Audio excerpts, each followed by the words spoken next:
That's for sure. We're moving into one of our hot topics on the show, and I'm going to let you set it up a little bit, but we are basically talking about genre in Avengers Endgame. Yeah, because I was surprised. Yeah. Genuinely, truly surprised by what kind of film this is. Not at all what I expected on the heels of Infinity War. And again, sort of the reason I wanted to talk about the 100 next to Endgame is because it also shares that trait of just mashing up genres with such fearless invention and really taking the rules off of your storytelling and like what a superhero movie is supposed to be. This would have never come to my mind. Yeah. So we are going to talk spoilers. The film has been out. Are we not talking spoilers? No, we are talking I don't spoilers. think we can talk about this without. We can't do it without the that. face you gave me, I was like, wait. Yes. I think I was more disturbed by the thought that I might have forgotten to say that if I was introducing this topic. So I'm Right. glad I passed that duty along to you. I know we have all these signs that say do not spoil, but that era has come and gone. The film is now in theaters. It's so hard. It made so much money. Yeah. I mean, most people had to have seen it by And now, if you right? haven't seen it yet, tune out, come back later. Yeah.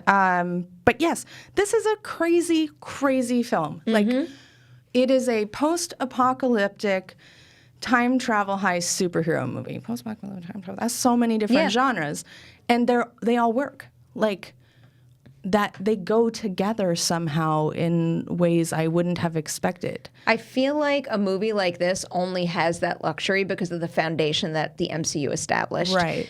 And it kind of goes back to what I was saying before, too. Most of the MCU movies are not about a fleeting thrill and having your superhero escapism. Most of them do tap into something a little more, especially the majority of the movies in Phase 3. I think they got really good at going into different genres in order to spice up the MCU, do a little something different, and also tap into real themes that are very important in real life as well. And I feel like they were able to accommodate all those things you just listed because the core characters and our attachment to them and the world that they built supports it.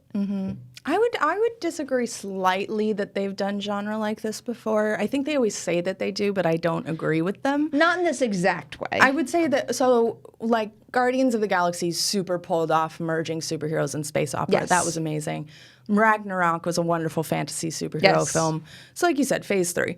But a lot of times when they're like, The Winter Soldier is actually a political thriller. Is it though? Like it has those elements and that influence, but it's a superhero movie. Admittedly, I was never as sold on that descriptor for Or that like movie as Ant-Man much is as most. A heist movie. Is it though? No, that's a heist movie.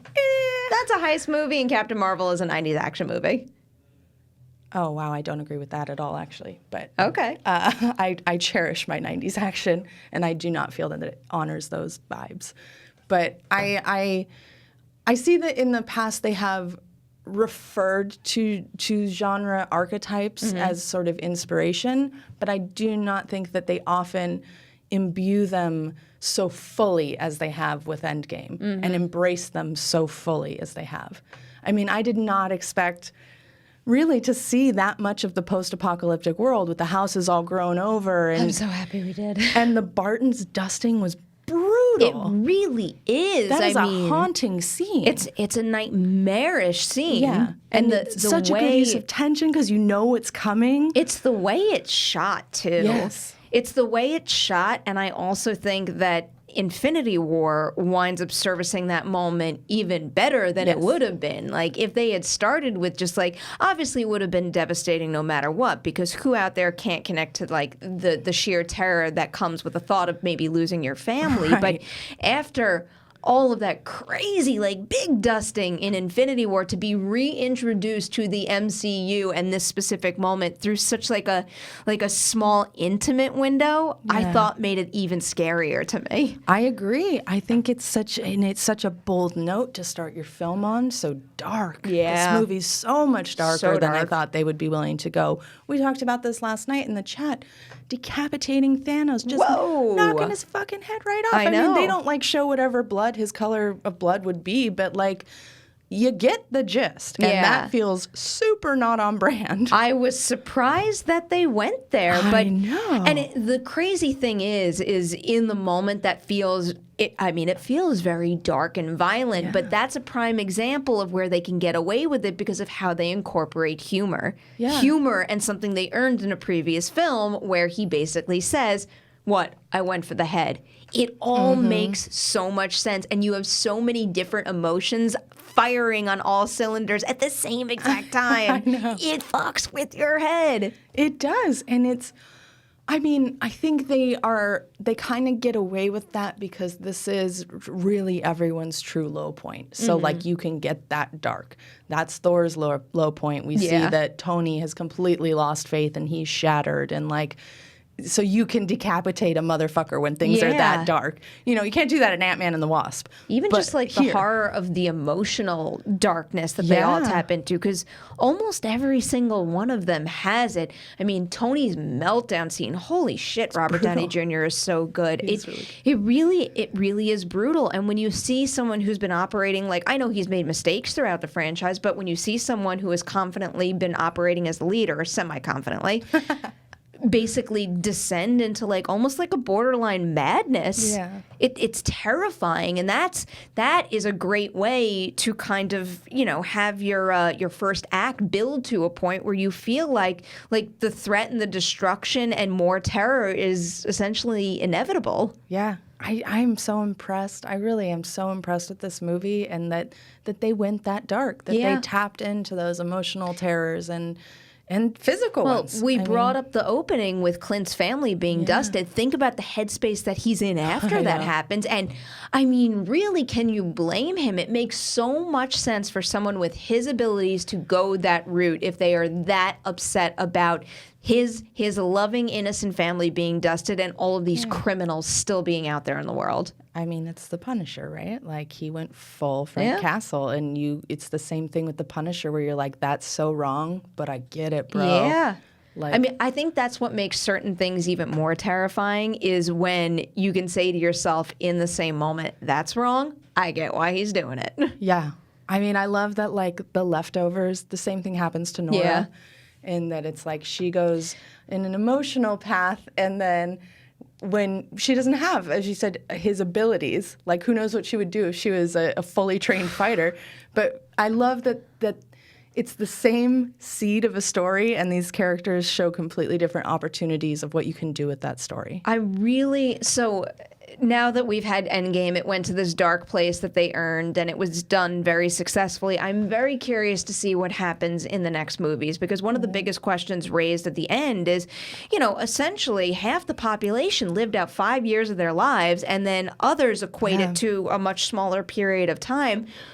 What is everyday life going to be? How are those conversations going to happen? Because part of the reason why this is like on the forefront of my mind right now is strictly because we saw Peter Parker back in school with Ned, and I'm of the mind that Ned was not dusted, and we get that emotion. It doesn't line up with the lack of him growing as a human being. He should look 5 years older, but I don't know. I was just trying to read the emotion on his face, and he looked freaking devastated. And that kind of devastation, if you came back that quickly, is not the same as being separate from your best friend for 5 years.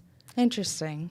That's an interesting read. I don't see how it makes any sense that he's still in high school. Well, that's the big question of all of high school, because the way that scene is shot and shown, it looks like they're all just like back to school. Yeah. But that can't be the case. And if that isn't the case, and it shouldn't be the case, I hope they get into that kind of group dynamic and that confusion and the necessary resettling. Well, Spider-Man's next, so I know. Hopefully they'll do something. I just feel like they're not going to, though. No, they're going to make it fun, for sure. Yeah. That one is being teased as something of a spy-influenced movie, so we'll see if that's one of those things where they just take a little flavor and sprinkle it, or if they lean in. Mysterio looking good. Looking good, yeah, that bruh. is quite the getup. It's nice. I dig it. Yeah. I would get Jake Gyllenhaal. It's fun. That's a weird person to have playing that role, and I know, totally dig it. But I'm into it. Oh, I'm into it. I love our little weirdo Jake Gyllenhaal. Yeah. So talented. other, genre dark, semi-horror influenced moments in Endgame, I was very surprised that they showed that last shot of Black Widow. I wasn't, because they did that with Gamora. They did it with Gamora. For whatever reason, this one felt slightly more violent than that to me. Interesting. Yeah. Yeah. I mean, maybe that is a direct influence of how much more time I've spent with her than Gamora, but something about it. Yeah. And it's weird, too, that I'm reading that as a more violent ending shot, because technically with Thanos, yes, he loved his daughter, but that came from the place of basically a villain tossing a hero over the edge, whereas these are two heroes trying to save one another. Yeah. It comes from a place of good almost, but I don't know. It's something about the shot, the way the camera is. I'm pretty sure you did see a little blood. I think so. Yeah. Yeah. I mean, that was, I don't know. Maybe dark. Gamora's blood was green and it didn't read as hot to me on that's screen. Very, very feasible. I could look that up right as we're talking. So keep talking, Haleigh. Yeah, no, I mean, I'm so blown away by that film, and I've only seen it once, and I can't wait to watch it again. Not just to only harp on like the dark genre elements, because I think we discussed that I don't personally think that the time travel makes a lot of sense. I also don't really care. The fact that they were able to do this time travel superhero movie in the way that they did, those scenes when they first go back and start interacting with their old versions of themselves, Captain America fighting himself, I was grinning like a straight up moron. I am blown away by the freedom they gave themselves to just embrace what time travel can give you, and then run with it completely and just go, what is the most fun that we could have out of this concept? I love how I'm going from fun to green blood, but looking at the image right now, I think that's part of the reason why it struck me, because I'm looking at it now and you see Gamora's green blood. Yeah. It doesn't pop as much as Nat's red. That's why you can get away with green blood when you can't with red blood, because it doesn't affect people the same way. Interesting. That's why the MPAA is like, yeah, you can kill all those aliens. It's fine. The MPAA makes so much sense. Nah, they're wild. They wildin'. But yeah, I love that they swing for the fences with genre in a way that allows them to go darker than they've ever been, and also sillier. There's some Thor. That is a silly fucking thing to do, and I love it. It's a perfect pairing of silly with depth, though. Yeah, it's sad. The thought of a seemingly pitch perfect leader of Asgard, a god could then have that kind of thing happen to him and descend to the point where he is like an overweight beer guzzling guy with no faith in himself, and that's one of my favorite lines in the movie when his mom tells him what the difference is between trying to be who you're supposed to be versus being who you really are. I really love that. And speaking of silly moments, one of my favorite little bits in the movie was the taco scene. The tacos. I thought that was so funny. That's fun. That is a very indulgent moment of silliness. Yeah. Good call. And I one of my favorite lines is Korg being like, feel free to log on to the Wi-Fi. Like, it's a terrible accent, but the way he says it. Yeah. I'm a big Korg fan. So he's happy great. He survived the He's testing. really great. I hope he's in more. I mean, I don't know how much. It looks like Valkyrie is being poised to become a bigger figure. Oh, I would hope so. I don't really know how they're going to make that happen ASAP, given what we know is brewing over at Marvel right now. But I really do hope they give her that was one of my other questions at the end of the movie also. Do you think New Asgard will remain New Asgard on Earth, or is the ultimate goal to get themselves back out into cosmic MCU? Right. I don't know. I mean, they seem to have a pretty good thing going on. I think I'm also naturally drawn to the idea of them staying on Earth, because it's like living out a fantasy on the big screen. And as an Earthling, it's fun for me to think that on the other side of the world, there's the Asgardians. Yeah, that is fun. I like it. I want to fly there and hang out with Valkyrie. I would too. That would be my dream. And I like that it was a nice inverse parallel that when we met her, she was the beer guzzling mess, and then she sort of became the strong figure that Thor was for her. Well, Well, it just shows how important these characters are to each other, and it reinforces what they say in the movie, is that they're family. Yeah. They rely on each other. It's not about one hero rising to the top and saving the day, even in Captain Marvel's case, which we clearly see in this movie. It's about how they all influence each other. I mean, really, isn't that Tony Stark's legacy? Yeah. He started it all. He brought them together. They followed in his footsteps, and now he can exit because look at what he left behind to protect the Earth.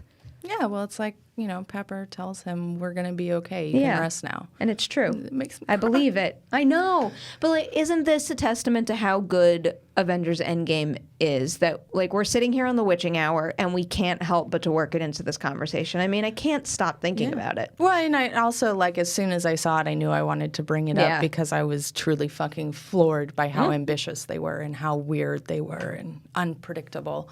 It was, in my notes repeatedly throughout the movie, it's like, I can't believe they're doing this. What is this movie?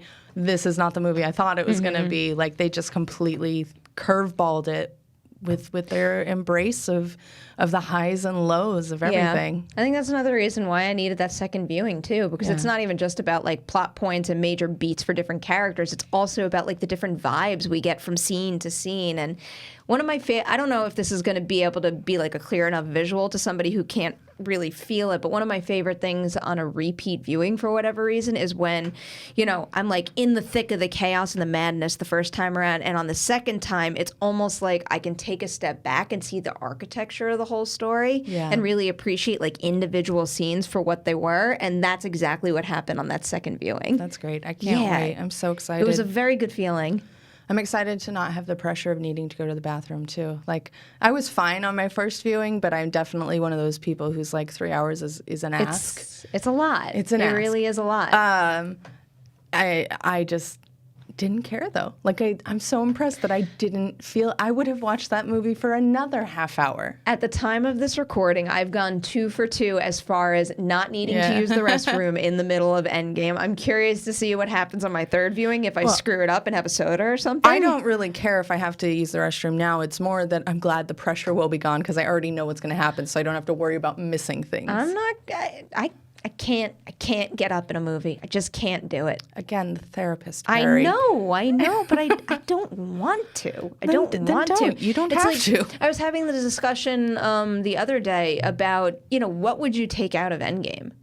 I mean, it really was. It started with the bathroom discussion that we were having in the .com Slack too, because even if something isn't super pivotal to the plot and how things pan out in the end, it's still a worthwhile moment that I don't want someone to miss. I wouldn't cut anything from that movie. Even something people would probably say the taco scene is extraneous. No. That could go. I love that. No. So I love they gave themselves space to flourish, and I appreciate that. I wish I could remember specifically what it was, but there is something in my notes. I'll have to look back on it where I was like, this scene does not exist in a shorter film, and I can't believe they gave themselves time for it. Really? Yeah. I'm curious to know what that was. In all of my note taking, I never found one scene I would cut. No. Rather, I would add to scenes, if anything. Same. That's what I mean. I'd watch another half hour of that movie. I think I would have watched, at the very least, a full 10 minutes more of the conversation between Thor and the Guardians. I could have just watched that, drivel on for forever.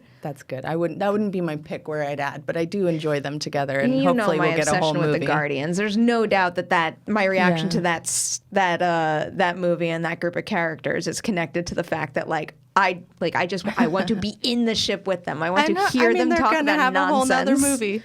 And I can't wait to get there. Please, please, please. I'm so afraid that we're going to get a Guardians of the Galaxy Volume 3, and it's going to be Thor's there from the beginning, then he's got to take off. No, keep him there. I could see that. Keep him there and then tee up Thor 4 at the end of the movie. Yeah, I would love that. I think it seems, I don't know the man, but it seems like Chris Hemsworth is very happy in the MCU. Whereas you can tell Evans is I've had enough of this. This has been a really long ride and I'm tired. Fair enough. He's done great work for a full freaking decade. He earned that conclusion. It seems that Hemsworth is quite content, and so I'm hoping that he'll be game to really fulfill Asgardians Maybe of Men the in Black Galaxy. International will tip the scale. If it does well, he's going to want to move on. If it doesn't do well, he's like, well, I've got Marvel. Yeah, he hasn't had a lot of success outside of it. Not really. Yeah. I mean, I think he's had content success as Sure. far as like the quality of certain films. Like I love Rush. Yeah, Rush is very good. And I think he is quite good in the Heart of the Sea, but I still think that was a not so great adaptation. it was a A disappointment. No, it's not for me. That was a bummer. But also, I mean, this was Black Hat. No, that's not it. That is not it. Ghostbusters. No, I like Ghostbusters, but Cabin in the Woods. I love Cabin in the Woods. I love Cabin in the and Woods, I think too. that was that pre MCU or had he just started? I think pre. I think they shot it pre, and Yeah. it came out post Definitely his came out introduction. post, because But I that's think- how it got But released, I I think think. they had shot it pre. Yeah. Or at least maybe I'm thinking I remembered reading a story about that. That's what I don't know. I should have Googled the timeline. Yeah. But that's such a special movie, and I love that it got him to reteam with Drew Goddard on Bad Times, which is still the most underrated movie. It was in my top 10.